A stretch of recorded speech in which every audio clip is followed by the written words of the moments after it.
Hi and welcome to this Blueberry Markets video update with me, John Kibler, head currency analyst.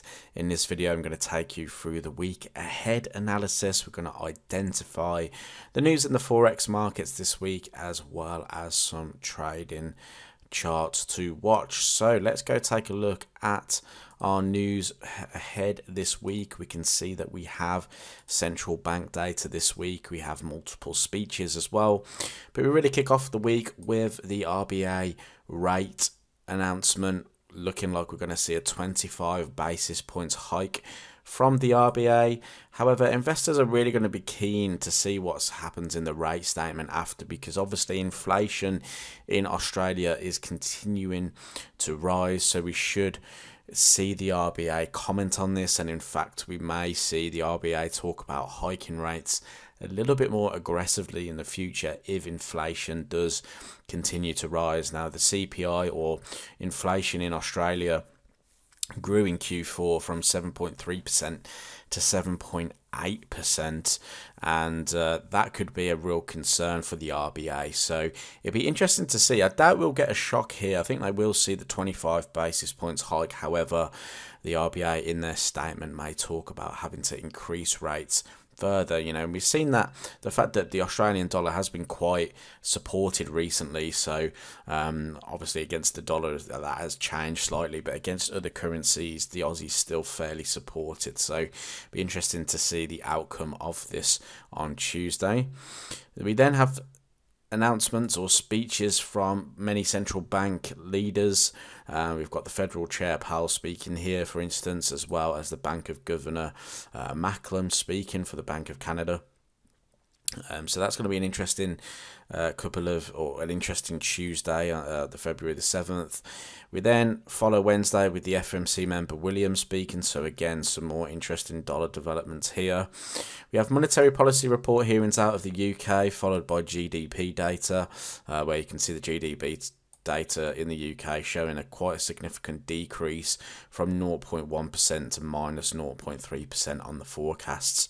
We then finish the week really with the employment change out of Canada, as well as some prelim consumer sentiment, which is forecast coming a little bit higher in the US. But I think Tuesday to Thursday is going to be the real important sort of areas here. Obviously Friday morning 7 a.m. for the UK is going to be pretty important as well. Moving on to the strength meter, however, we can see some considerable changes. We can see that the Australian dollar is the top currency at the moment. However, that could soon change. Now we're in the reversal zones of the +5 going into the +6s. So we can start to see that coming down. Pound was the weakest currency of last week. We can see it's dropped -5 here. So maybe consider some pound shorts going into this week.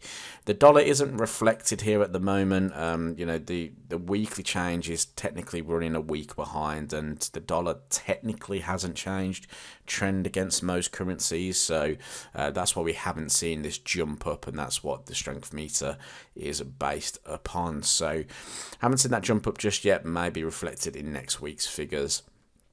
Now, going on to the dollar index, we can see that the price was supported down at the 101.50 handle. You can see that we closed this week as quite a strong bullish engulfing candle. Now, when the market does that, it can often be followed by a very low trading week the next week. What I'd be looking for is to see if price can kind of retrace some of this bullish move going into next week. And if it does, that could offer us some opportunities to see if the dollar is going to remain supported, and to see if we can look for maybe a move back up to the 103.75 handle. Now we do have to remember, from a bigger time frame perspective, like the monthly time frame, the US dollar index is still fairly bullish. So it's not surprising to me that we are starting to see some support coming in down at key areas of interest, especially this 101.50, where a breakout would have seen price move all the way down to $99, where in fact I think we're probably going to more see price trade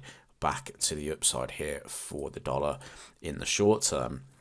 Aussie US dollar then, so obviously we talked about the fact that we do have the RBA rate statement. You can see that price came up into previous highs of last week. We dropped quite aggressively from there. That was in line with the dollar index and the dollar getting stronger as well. So you know, we may be getting a bit of a false reading here from Aussie US dollar. However, the market has moved down here. Now, depending on how the RBA rate statement goes, I think if price was to drop into the 68.75 handle and we were to get a positive RBA, you know, the Australian dollar may start to recover against the US dollar slightly, with a move looking back towards the 0.7060 handle. But that, you know, it all depends as well on how the dollar performs. If we've got a retracement at the start of the week, you know, we may see price then fall from here, or even continue back towards the major swing highs, depending on how, like I said, that RBA statement goes. So bit of a tricky market to watch going into this week, but definitely one of interest for us. Going on to the pound, we can see that we fell from the 1.2425 highs, which were these weekly highs in here. Price really failed for a couple of weeks to try and trade above that area, and then obviously we had the Bank of England announcement last week, as well as the Federal Reserve announcement, and that has seen the pound weaken significantly, or cable especially drop over 400 pips to the downside. So that's an interesting move. Again, I would be interested in continuing this move to the downside. I think the 1850. I mean, the Bank of England are still talking about recession, although, you know, they shouldn't really be saying things like that, but they are. They're talking about the recession. They are now saying that it will last, well, it won't last as long as they are predicting. However, you know, talking about a recession is never a good thing, and that could weaken the pound further, maybe into the 118.50 handle. So definitely one to watch going into this week. Any kind of recoveries here, I think, would be met with some selling pressure. Finally then, gold. So we haven't talked about gold since price kind of traded above the 1920. We were looking to see if we could reach the 1972 handle. We came fairly close to it before price started to trade to the downside, and now we've traded through the 1920 handle and the 1875 level. You know, price is really just ignoring the supporting areas at the moment, so we could see a move down towards $1,800.